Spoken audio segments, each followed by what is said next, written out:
Today I posted a video on my Facebook about a man from America, and he was talking about the issue of illegal immigrants trying to come in the country and then them being detained at the border and their children being separated from the parents. Someone challenged me on this video, which I appreciate because I love a good challenge, and I also like to state my opinion. So I did some research on this topic, and this is what I came up with on my own when I looked into it. So first of all, when someone does something illegal in our own country, like Canada or America, such as like if a father goes out and murders someone, which is very tragic, and unfortunately after that he has to go to prison and they take his children away from them, but no one really says that the children are being separated from the father because he's just committed a crime. So when these people choose to try to come into the country illegally, there is a legal way to come into the country, the port of entry, but they decide to not go that way, then unfortunately you're committing a crime. So just like the father who murdered someone, they take the children away. That's just what they have to do at the border. It's the law. And I'm sorry, yeah, it sucks, but it's just the way it is.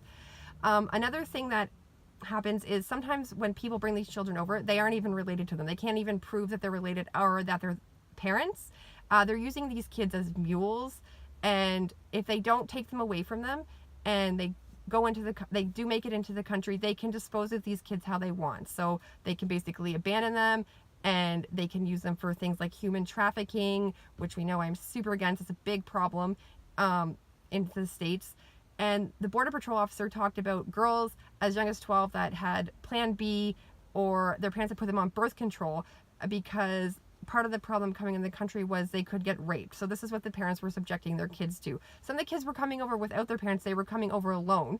The parents were sending them over, or either the parents were already in the country, so they were coming over to meet them. And another thing about this is they had to cross a river. Some of the kids, the Border Patrol guy said that of the interview that I watched is sometimes the kids don't make it out of the river, or the Border Patrol agents have to go and they have to pull them out of the river.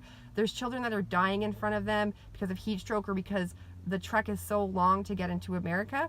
Another thing that they don't really talk about is sometimes when the families do come through and it is their own kids, it turns out that one of the parents already has a previous conviction that they haven't served time for. So again, just like in your own country, when someone commits a crime and they have to serve the time, that's why they take the kids away. The parents have done something illegal and they have to take the kids away because they have to be prosecuted for the crime that they committed.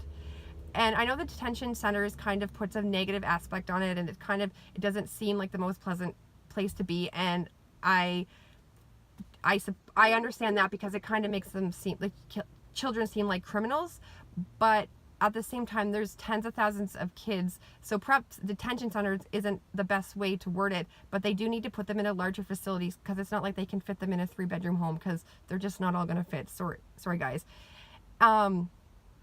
So to wrap this up, I'm just encouraging you, instead of to jump on the bandwagon, and I know everybody hates Trump, and to kind of point fingers at him and say what a horrible president he is. I just encourage everybody to fact check and kind of do their research before they start doing the witch hunt, because you don't really know the whole story, so maybe you should get it. So I appreciate the challenge that someone gave me, and I did learn a lot when I was researching, so I encourage you to also look into these things instead of babbling about stuff that you don't even know. Have a good day.